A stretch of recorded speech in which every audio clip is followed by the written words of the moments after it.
20 на години посветен на децата. Ако е важно да се спаси еден човечки живот, а животот на децата е најважен за секој од нас, тогаш спасувањето на детскиот живот е на скалата најгоре. Тој посветено години наназад спасува детски животи. Во последниве години особено добро му оди со спасување на детски срца. Неговото име е доктор Владимир Чадиковски, специјалист по детска хирургија. Адреналин е оној кој што веројатно и ве носи или на сите нам или на некој што ги бираат вакви професии или го има секогаш. Кој е адреналинот кој што најмногу ви се допаѓа? Исходот добар, потоа се... Па да, исполнети се апсолутно. Например, поготово кардио е операција кај што не може да се опуштите ни секунда. Значи од моментот кој ќе одрезот на кожа кој ќе направи, до да затворите вие сте стрес. Тој е позитивен стрес. Мислам, тоа не е стрес кој што веќе долго години сум во хирургија и е навистина онака ви исполнува. Кога ќе завршите таа работа, од ретките професии кои ќе идете дома, кои ќе легнете, знаете што сте направиле. Значи има исход од таа цела приказна, кој ќе легнете, викате знам, ова дете е живо ради нас, ради тимот, ради екипата, ради. И некако онака баш сте исполнети од целата работа и ви кажав и на почетокот, например, не би ја менувал за ништо, али овој предизвик со кардио навистина е онака баш ви исполнува. Доктор Чадиковски, знам дека вашиот мобилен телефон звони нон-стоп. Сега е исклучен, па заради тоа нема да звони. Ама тоа се луѓе, пријатели, знаени, незнаени, веројатно и непријателите ве бараат само на шега. Што е се она што ги интересира луѓето или велат за се и се што се со него се разговара? Тој дава совети за се во врска со нивното здравје. Едно време имав 3 телефони, се останав на еден, викам ева еден забега на работа. Ќе ги ставам меѓу себе да се изборат.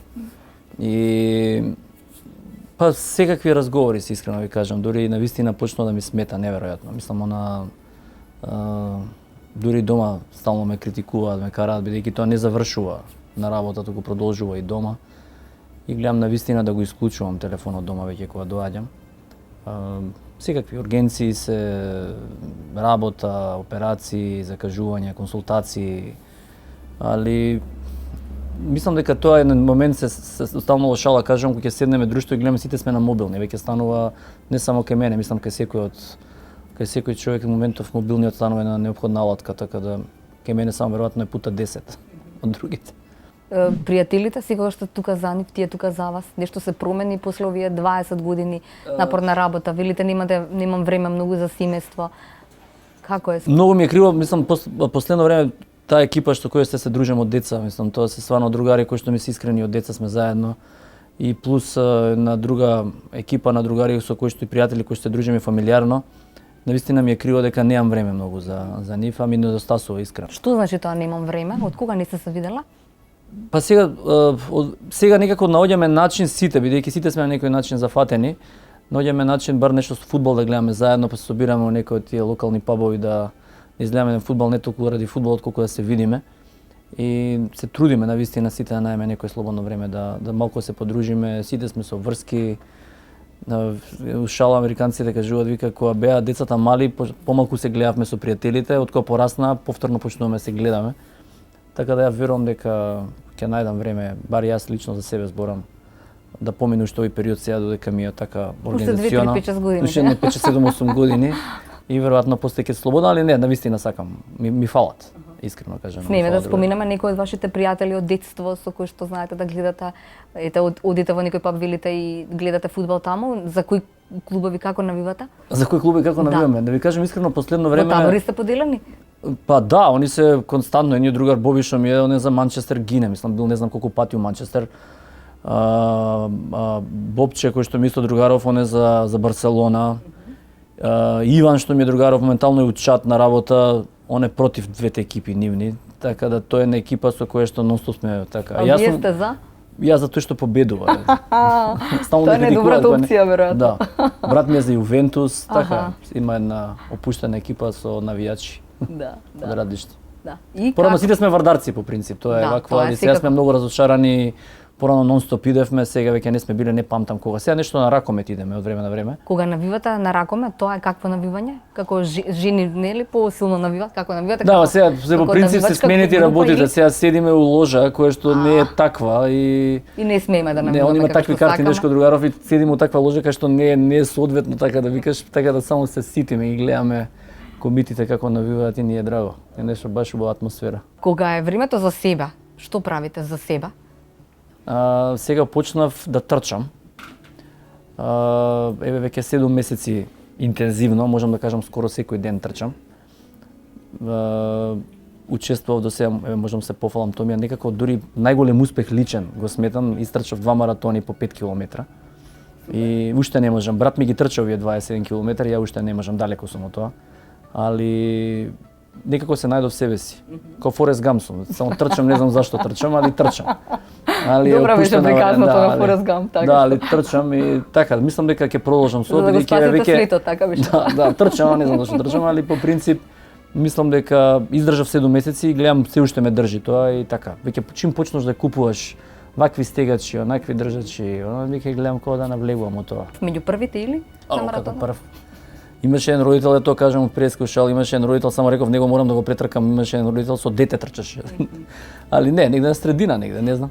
Така, поизнам тие по другите се откажаа, така да ја Бев еден од тие што нема да се да, ама откажат. издржав, тоа беше најбитно, тоа ми беше најголем така предизвик, да издржам до крај. Да. А ако за оние што знаат, за оние што не знаат и вашиот брат е во медицината, колку често зборувате на тема медицина или други се муабитите кога ќе се Каква видите? медицина уопште, нула. Нема шанса. Нула, брат ми е татко ми кога се представува дека имам 20 синови, едниот е хирург, другиот е паметен. Брат ми живее во Софија, во Бугарија, со цела фамилија се таму, он е директор на голема фармацевтска куќа, веќе долги години, не знам, и он е 15 на години, иако е доктор завршен. Живее во Софија веќе неколку години од тој тип на професија кој што не знаеш патот кај ќе те однесе. Екстремно успешен, прошта година беше, мислам, или препрошта беше избран за менаџер на годината во Бугарија. И он е релативно успешен, мислам, онака. Не релативно, баш успешен од тој што го работи. Така да, помал од мене, а попаметен, тоа е најинтересно од целата работа. Треба обратно да ја, ама. Се лутите или ова татко ви на шега вика дека едниот е хирург, а другиот е паметен? Не, на шега ја се На надевам. шега. Се надевам дека е на шега. Да, колку татко ви е задоволен од она како каде стигнаа неговите синови? Не, тој ти беше најинтересно, вчера баш еднаш, тоа е родител како и мислам толку сејам поминато ваѓа во овие години колку е 42. Мајка ми ме среќа вчера некој ручек даваше и пак на докаде си со докторатот е. Тоа значи увек крај нема. Мислам тоа нонстоп се некакви прашања од типот како мојата приказна се уште не е завршена, мора нешто да ми кажат. Али мислам дека се задоволни, не знам, 20 синови релативно вака се успешни, не знам. Се надевам, треба нив да ги прашате повеќе. Виктор има колку години? Виктор има 3 години и 8-9 месеци, не знам така нешто. Те заборавиле некој миг кој што требало да го паметите, не знам, роден ден веројатно не сте му заборавиле. Дали, Тука сте за роден. Како зборите, тоа се припреми 5 дена унапред, какво заборање, али целата работа е што последните 2 родендани ги славиме надвор од Скопје, бидејќи му се прогаѓа на сред лето и гледаме негде надвор да ги поминеме, така да се уште е малец, ги викаме надвор ги проаѓаме, така да не сме му направиле онака официјално, освен првиот нормално. Другите родендани све надвор сме негде. Али така ми фали, мислам, и они супруга, мислам, двајцата да повеќе време да можам да поминам. Што се правите надевам. во времето со него и со супругата, наречеме, што правите со како си играте? Што е она што нему сега му е интересно? Колички? Колите се константно тоа интересни за него. Многу е маза, мислам, он сака, кој ќе ме види мене цело време се гушкаме. Тоа е целата процедура трае со часови. Знае да ви каже дека му не достигате, дека да ви забележи, да се налути. Да, он е се уште така, целото е многу емотивно дете, кој ќе ме види, ако ме нема подолго време, го гледам цел ден не ми збори, делува како лут тај. Значи неќе да ме гушне, неќе ништо, така да навистина онака е едно освежување во животот и некако доби сврха целата работа. Претходно, знаете, друга е целата варијанта, сега ја Сте направи рекла во навистина. едно интервју дека ви се менува смислата на живот. Како се смени? Што се случи? Па со некако, неговото раѓање? некако сосема друго се случува, некако се уште еден лик ви се мота по дома, веќе расте, го гледате едноставно, човече е станато веќе и навистина носи една среќа која што не можам да ја опишам. Јас се трудам во неколку наврати, неколку интервју имало да се опише, тоа нема зборови, некако си викате од оваа дистанца све е бесцелно. Мислам, ова све што правите, големи работи, спасувате деца и така натака, али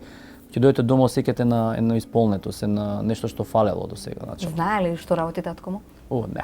Не? Уште далеко не. Не, уште не знае што работи татко му, нешто посебно, али ја мислам дека скоро ќе разбере. А Ја не одам, например, кога носат него на боцкање, не можам тоа да гледам. Навистина? Да, сопругата иде Како све сте она вие е. тоа хирург? Нема, тоа не можам да гледам, он иде све.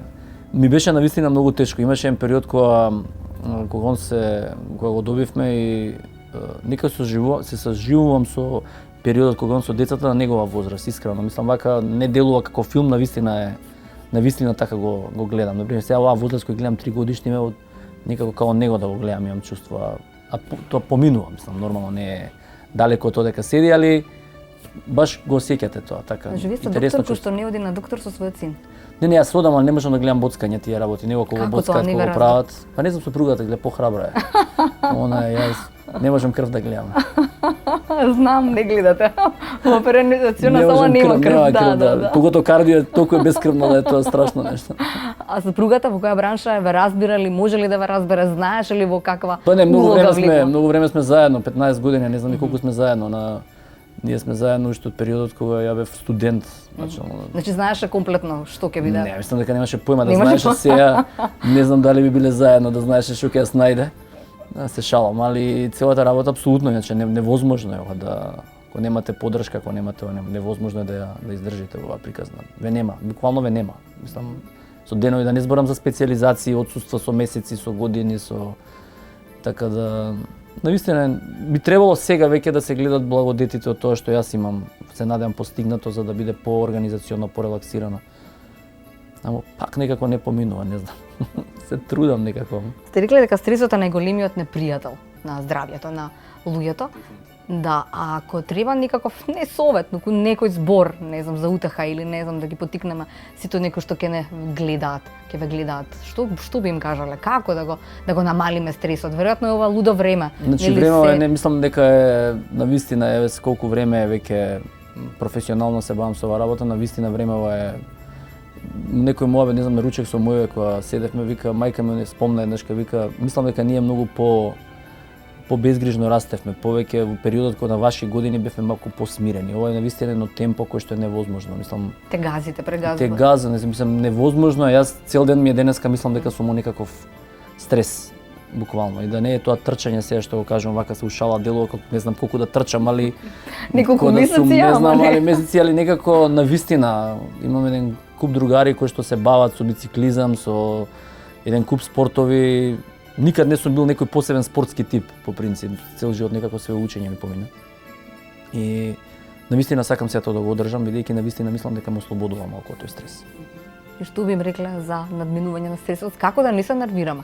Јога вела добро било. Ма како, не знам, ја не знам, кажам, не сум бил никад на јога, али интересно е во седев со не знам некои пријатели, нека кажува за некаква ситуација која што од моја дистанца која гледам се да не кажам конкретно што се збореше, али некоја ситуација да речеме што тројца луѓе, тројца вработени меѓу себе се расправаат, објаснуваат ситуација тука во градот што се случува и за таа особа за незе тоа е таков стрес, ми ја кажуваше да она не спие навечер. И вие кога ќе компарирате стресовите се зависи од организмот како се справа со тие стресови. Иначе и кога ќе ги слушам како ми се жалат, си викам ја што се расправам, јас си викам со вака, ама за нив тој проблем е мислам огромен. Они не спијат, они се замараат со тоа. Али така да се зависи сметам од човекот. Татко ми знам со театарот кој беше, па тоа пред премиера, што да ви кажам, мислам тоа беше таков стрес, такви нервози. И сега кога ќе компарирате, сикам со моја од страна кога гледам, сикам живот, деца. Ама за него беше стрестро. Он навистина тоа го доживува така, не спие, станува се бајле, се нервираше премиерата, како ќе помине, што ќе помине. Така да мислам дека секој индивидуално треба да, али мислам дека спортот е дефинитивно работа која што би требало да се практикува. Исхраната нормално, али спортот посебно. Никаков спорт. Да, сте имале трема пред некоја операција? Трема не. Не? Не, трема не сум имал никогаш. Како предизвик, како? Трема не сум имал никогаш пред операција. Ја бар не памтам. Може пред трансплантацијата беше така малку, али пак не беше толку тремата од операцијата колку пак од системската. Дали ќе се случи сите работи ќе ми се поврзат како што ја ги замислувам. Сега кардиото да речеме беше на почетокот првата операција која ја правев самостално, беше навистина еден стрес, ама пак е тоа позитивен стрес, не дека се плашев. Туку едноставно тензија, знаете како тоа се ќе помине, како тоа се ќе се изврши, како тоа се ќе заврши. Али не страф од самата интервенција, мислам. Позитивен стрес. Те рекле дека ве опушта добар филм, добра книга. Има некој умилен? Првпат ми се случило да имам DVD-а дома, да не ги гледам со месеци, тоа не ми се случило. Значи последните 6 месеци тоа е неверојатно. Некако сега искрено ви кажам, пак со трчањево некако ми, значи не можам ни филмови ќе да гледам, али ми недостасуваат бидејќи стварно сум филмоман, сакам да гледам Што е филмови. она што ви е мислам во однос на жанр, не сам филмски? Жанр што гледам? Жанр гледам science fiction сакам неверојатно многу. Значи све што постои science fiction мислам дека се јам гледано. Не знам. Тоа е неколку луѓе, мојот асистент што ми е Лазе, и он е исто фрик како мене изгледа, и он по science fiction, така да кога разговараме у сала делуваме како чудаци бидејќи се разбираме што збориме. А вие во салата дека оперирате, разговарате, може и за филм да се разговара? Тама работа, мислам тоа е, мислам има работи дел кои што се рутински секојдневни, кај што можете да разговарате апсолутно. Слушате и музика, има зависи кој како хирург сака, така да опушта. Рутинска е варијанта, мислам работата не делува така страшно кога тоа го работиш секој ден, буквално како вашата професија. Кажете ми, задоволен сте со улогата или во кожата на доктор или хирург во Република Македонија? Јас сум изгледал тие ентузијастите, се уште не знам колку ќе држи, али се уште сум ентузијаста, искрено кажано. Дека здравствените системи се секаде комплицирани. Не постои идеален здравствен систем и тоа го знам и самиот. Ја конкретно овој проект на вистина го засакав, на вистина ме привлекува и на вистина сакам да го работам. Гледате медиуми, се слушаат, се прават, мислам докторите се посебна фела, значи кое што или треба, мислам мора да се почитува, без разлика на се, на сите овие перипети. Конкретно, ја баш се од Америка кој се вратив, доктор во Америка не лежи во затвор. Никогаш. Не од аспект на лекарска грешка од тоа, значи треба да се разликува која е лекарска негрижа. Значи ја да има пациент да не ќе да го видам, па да умре пациентот. Али вие никој, сметам дека доктор, поготово е хирург кога кажувам, кој ќе влезе у сала, он носи моментална одлука, во зависност од неговата можност. Значи вие носите одлука од 3 саат бајле. Претходно можете да работеле 5 операции. И ви моментот ја носите одлуката. Вие во никој случај, ја мислам, не постои хирург кој што би сакал да направи нешто да му наштети на пациентот. Таа е таа логиката што оди за одење. Лекарската грешка по принцип во моментот он го нуди тоа што смета дека треба да го направи. Дали е тоа добро или не е добро, он го прави во моментот тоа. Он тоа смета дека е правилно. Што не иде со умисла дека сака да му наштети на детето или на возрастниот. Тоа е логиката која што имаат американците. Значи пак треба да се разликува лекарска негрижа и лекарска грешка. Да, болницата плаќаат огромни пенали ако се направи лекарска грешка, милионски суми се во прашање и така натака. Али докторот не лежи во затвор. За лекар, бидејќи никој не сака да му наштети. Сметам јас лично бар не верувам дека некој хирург би му наштетил на некој дете примерно. Сте виделе веројатно повеќе или сте имали искуство да видите повеќе здравствени системи, има ли некој кај што се работите некако ставени во шема? Па тоа што напоменав, ако најбитно е да воспоставите систем, значи многу се работите се поедноставуваат, не се само те протоколите ако се напишани во ситуацијата, имате. Ако ве прашам, не знам, не само вие, туку воопшто да речеме хирурзите, колку би требало по вас да бидат нели платени за да може убаво да се чувствуваат во кожата сопствена? Видите, по принцип, знаете како, јас како го гледам тој систем. Ние го зборевме со Марсело. Марсело е по принцип, не по принцип, он е магистар по medical management во Джо Хопкинс, значи еден од најелитните факултети во свет. И ние го правевме момент бидејќи човекот доаѓа тука и долго време се дружиме и он, знаете како, ви имате проблем во самата институција, во самата клиника. Имате доктори кои што оперираат една работа, други што не оперираат ништо. Значи има такви. На први земат иста плата по принцип. И да имате учено, секоја операција кај нас се вреднува на подреден систем, тој се вика DRG. Секоја операција има вредност. И вие на крај на месец точно се знае кој доктор колку донел во таа куќа и колку сработил по тој DRG систем. И вие во однос на тој систем, он вика можете вие да определите плата на одреден лекар колку треба да заслужува. И таа не е јавна. Значи кај нас сите ливчиња се прават со плата, секој знае колку пари кој колку зима.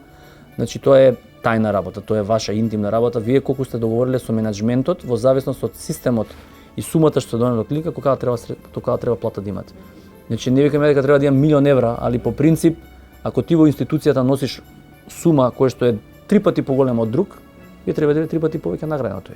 Постои одреден минимум кој што треба да го зема секој бидејќи завршил медицински факултет, не знам, завршил специјализација, он е доктор и сите тие респект кон сето, ама и во самите институции по принцип не може да зимате иста плата како некој доктор што не е од Скопје и бидејќи он има солуција, он ќе го прати детето кај вас, вие немате кај да го пратите, вие мора да го решите проблемот.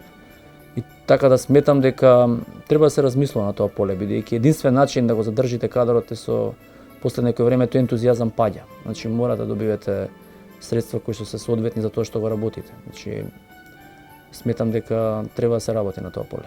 Бидејќи едноставно добриот кадар не може да го задржите. Тоа е неминовен процес кој што може да, како што се случува сегде, не само кај нас. Германија го прима системот на лекари од странство, бидејќи тие што вреде германци се идеја во Америка. А од Америка никој не оди. Знаете зашто? Бидејќи се екстремно добро платени. Нормално заради тие причини не одат. Така да тоа е глобален проблем, не е само на Македонија проблем. За крај, кога би биле најсреќен? Што е она што би сакале да би се случи во професијата и во приватниот живот? Ова приказна сакам, кој што кажа ви претходно, сакам да ја завршам. Мислам дека тоа навистина ќе ми исполни, дека ќе го добијам тоа што толку години го бркам веќе да го добијам, а тоа и да го формиме тој тим и да вистина да успееме да направиме нешто револуционерно сега што не е направено, а тоа е да се оформи таа детска кардиохирургија и да функционира нормално и без мене ако треба. А приватно, не знам, приватно сакам повеќе време да поминам со моите, сакам кога ќе седам со пријатели и видам сите среќни. Мислам не јас да имам, они да немаат, пример. Сакам едноставно, знаете како тоа е, јас сум пораснат, сум период кој сум ме фатил и таа бивша Југославија и навистина тие одмори, тие идења и ден денеска ги памтам. Тоа бени такви безгрижни одмори да од оваа дистанца стварно би сакал да се повторат. Буквално кога ќе седнеш на маса сакам да ги видам сите среќни. Оваа држава да помине ова да не кажам лудило и да едноставно се најдеме во една ситуација каде што луѓето навистина ќе бидат малку посреќни во целата варијанта. Нашата средба со доктор Владимир Чадиковски овде ја заокружуваме. Со желба дека ќе му се оствари сонот, Македонија да добија македонски тим комплетно спремен за вршење на комплексни кардиохируршки операции кај деца со вродени срцеви мани. А во исто време посакуваме доктор Владимир Чадиковски да има во иднина многу повеќе време за да им посвети внимание на својот син Виктор и на својата сопруга Елена. И уште нешто. Наместо неговиот татко да ја дава изјавата имам два сина, едниот е хирург, а другиот е паметен, зошто не неговиот татко во иднина да вели имам два сина кои се одлични експерти, секој во својата област.